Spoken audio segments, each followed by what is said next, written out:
삼성의 소식을 주로 전하는 IT 매체 쌤모바일에서 반가운 소식을 하나 전달했습니다. 바로 갤럭시 Z 폴드 5와 관련한 소식인데요. 지난 2022년 4세대 제품을 발표하며 완성도를 대단히 끌어올렸다고 호평을 받은 갤럭시 Z 폴드가 5세대에 들어서면서 S펜을 장착할 것이라는 내용입니다. 사실 지난 4세대에 S펜이 내부에 탑재될 것이라는 소문이 무성했지만 폴드4는 3세대에서 아쉬웠던 부분을 강화하는 데 집중하면서 S펜 탑재를 뒤로 미뤘는데요. 이번에야말로 내부에 S펜을 탑재할 타이밍이 왔습니다. 호평을 받았던 3세대에서 잘된 것은 한 번 더 라는 국룰이 적용된 갤럭시 Z 폴드 4 다음으로 변화를 줘야 하기 때문인데요. 폴드에 대해 가장 많이 들어오는 관심이자 언젠가는 적용해야 할 기능으로 여겨지는 것이 S펜이 내부 탑재이기 때문입니다. 1세대부터 줄기차게 들어왔던 요구사항이기도 하고요. 때문에 발전했다라는 인식을 주기 위해 가장 좋은 카드입니다. 가능만 하다면, 그리고 다른 기능들에 영향을 주지만 않는다면요. 하지만 S펜 추가설에 환호하는 사람들도 있는 반면 많은 소비자들은 다소 우려를 갖기도 합니다.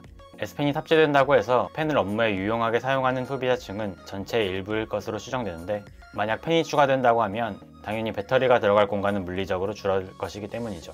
물론 스냅드래곤 8 플러스 1세대를 장착하면서 전성비가 개선되어 호평을 받았던 폴드 4세대에 이어 더욱 개선된 스냅드래곤 8 2세대 혹은 8 플러스 2세대가 들어갈 것으로 추정되는 폴드 5는 다시 한번 전성비가 발전할 것으로 예상됩니다.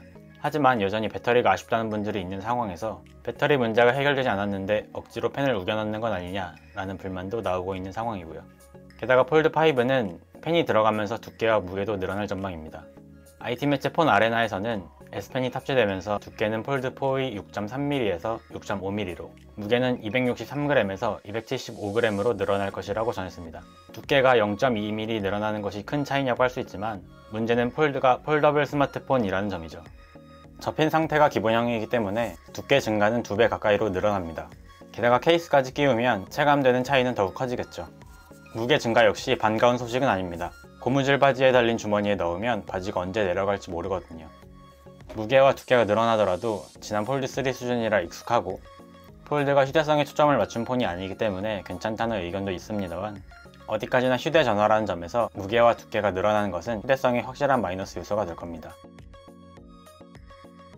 Z 시리즈에서 줄곧 단점으로 지적되는 점 중 하나는 바로 화면을 펼쳤을 때 그 중간을 가로지르는 주름이죠.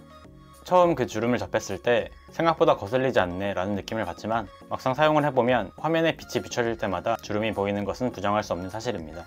하지만 이제 출시될 5세대에서는 그 주름이 한결 눈에 덜 띌 전망인데요. 쌤모바일의 보도에 따르면 삼성은 갤럭시 Z 폴드 5에 물방울이라는 별명의 덤벨이라는 힌지가 적용될 것이라고 합니다. 이 물방울 힌지는 U자형 힌지에 비해 주름이 깊지 않고 화면 사이 공간도 줄일 수 있다는 장점이 있는데요. 지난 CES 2023에서 물방울 힌지가 적용된 폴더블 시제품이 공개되기도 했습니다.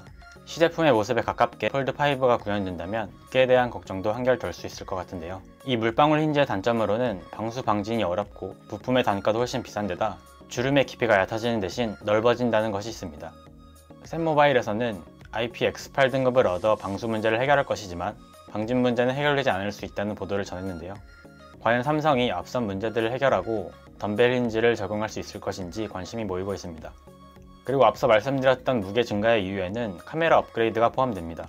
기존 5천만 화소의 메인 카메라가 장착되던 폴드 4세대와는 달리 폴드 5에서는 갤럭시 S22 울트라와 같은 1억 800만 화소의 카메라가 적용될 전망인데요. 무게는 늘어나지만 이 카메라 업그레이드는 최고 스펙보다 한 단계 낮은 카메라가 적용되어 온 폴드 시리즈인지라 좋은 업그레이드로 여길 수 있겠습니다. 갤럭시 S23 울트라에는 2억 화소 카메라가 적용될 전망이지만요. 갤럭시 Z 폴드 4 역시 많은 부분들이 개선되면서 호평을 받았지만 앞서 언급한 S펜과 주름에 이어 지금까지 지적되어 왔던 반짝이는 UDC, 여전히 바형 스마트폰과는 거리가 있는 커버 디스플레이 비율 등 개선할 여지가 많이 남아 있습니다. 과연 앞으로 출시될 갤럭시 Z 폴드 5가 앞선 문제들을 해결하고 완성형 폴더블 스마트폰이 될 수 있을지 많은 소비자들의 기대를 모으고 있습니다. 오늘 준비한 내용은 여기까지입니다. 저는 다음 영상으로 돌아오겠습니다. 감사합니다.